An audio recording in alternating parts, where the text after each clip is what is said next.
Welcome back to the deep dive. Today we're digging into a site called eliteaura.com. Right.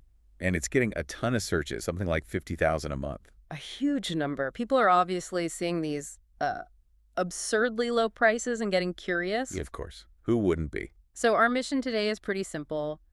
Give you a shortcut. A way to see past the slick website. Exactly. We want to pull out the core gaps in trust and show you the playbook these questionable e-commerce sites often use. Because on the surface, it looks fine, doesn't it? It has a checkout, product pictures, even a little SSL padlock. It looks like any other discount store. But true legitimacy is never just about that window dressing. We're looking for something deeper, a sort of dangerous combination of factors. Okay, so let's unpack that. Our research found 3 major structural red flags that just pop right out. These go way beyond glossy photos or a functioning cart. So what's the first one? The first clue is just its age. The domain for eliteaura.com was only registered back in March 2025. So it's brand new. Extremely new. Wait, though. A new startup could have aggressive pricing, right?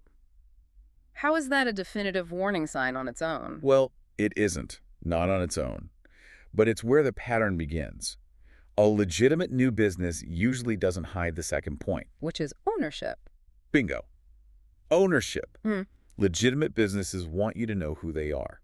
And that takes us to red flag number 2. The ownership is completely opaque.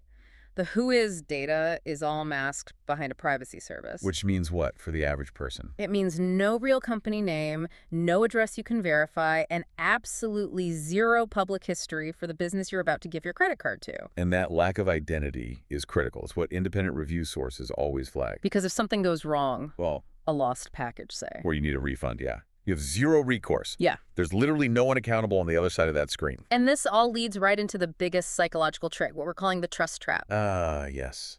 The SSL certificate. Exactly. They use these legitimate-looking, but actually very low-effort technical features to create a false sense of security. People see that shiny padlock icon in their browser and just assume it's safe. It's the digital equivalent of seeing a great paint job on a car without checking if there's an engine under the hood. That's a perfect way to put it. Those technical checks are so low barrier now. Any site, a scam, or a legit one can get them in minutes. So the real risk isn't one thing. No, it's the completed trifecta. A brand new domain, plus completely hidden ownership, plus those impossibly steep discounts. That specific combination is the playbook. It's the exact playbook used by scam sites or, dropshipping stores that are designed to just vanish after making a few sales. Okay, so let's bring this all back to a practical risk assessment. A public audit did flag this site, right? It did. It called it medium to low risk. Yeah. But, and this is a huge but, it explicitly warned it is not guaranteed to be safe. It even cited negative reviews. So what does that boil down to for you, the person with this website open in another tab? It boils down to this.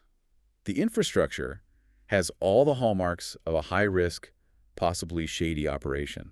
So the core advice is? Bluntly, skip the order.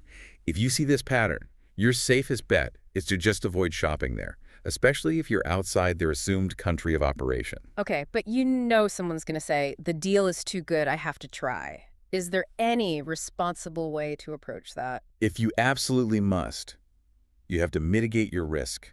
Only use a payment method that has your back. Like a credit card, something where you can do a chargeback. Exactly. A chargeback is your only real safety net here. You have to go in treating any potential delivery as a bonus. A bonus. Wow. Yes. Do not expect reliable customer support. Do not expect an easy return. It's a gamble. So the takeaway here is pretty simple then. Don't let those huge discounts and that shiny little SSL padlock distract you. You have to check the age and, most critically, the ownership transparency. If you can't figure out who you're actually buying from, that's the biggest warning sign there is. It is. And that leaves us with a final question for you to mull over. Go for it. In a world of fast e-commerce, when should a total lack of verifiable, transparent history be treated as an even stronger warning sign than a whole cascade of negative reviews? Something to keep in mind.